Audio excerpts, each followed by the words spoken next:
Hello family, good morning and welcome back to my channel. আশা করি তোমরা ভালো আছো। পেছনে যে ছাগলটা দেখলে ওটা হচ্ছে আমাদের শিবা। তো আমি চলে যাচ্ছিলাম পড়াতে, আর প্রত্যেকদিন বাবার মন্দিরে দর্শন করে হর হর মহাদেব বলে চলে যাই পড়াতেই আমি। আর বাড়ি আসার সময় ব্লগটা স্টার্ট করলাম আমার স্টুডেন্টকে টাটা বলে আমি বাড়ি আসছি। আর আজকে যাচ্ছি অন্য একটা রাস্তা দিয়ে। ওই যে দেখতে পাচ্ছ চূড়াটা, ওটা হলো আমাদের তারকেশ্বর বাবার মন্দিরের চূড়া। আর এখান দিয়ে বাবার গর্ভগৃহটা দেখা যাবে। আমি তোমাদেরকে দেখানোর চেষ্টা করব। ওই যে দেখতে পাচ্ছ একটুখানি, হ্যাঁ ওইটাই হলো বাবার মন্দিরের গর্ভগৃহটা। আর আমি এটা দিয়ে এই কারণেই এলাম যে আমি তোমাদেরকে দেখাবো আমাদের এখানে শ্রাবণ মাসের মেলার জন্য কত দিক দিয়ে, মানে কোনখান দিক দিয়ে লাইন হয়েছে, কতগুলো গেট করা হয়েছে, ইত্যাদি ইত্যাদি। এটা হলো বাবার মন্দিরের পিছনের সাইডটা, কালী মন্দিরের সাইডটা। তো এইটা হলো আমাদের কালীবাড়ি মাঠ। ওই যে বাঁশ দিয়ে দেখছো ঘিরেছে, ওইটা হচ্ছে লাইন করা হয়েছে, কারণ ওই লাইন দিয়ে লক্ষ লক্ষ যাত্রী এসে শ্রাবণ মাসে বাবার মাথায় এবার জল ঢালবে।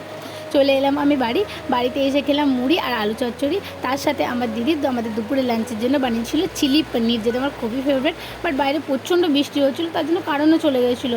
দেখা হবে পরের ব্লগে। টাটা, ভালো থেকো তোমরা।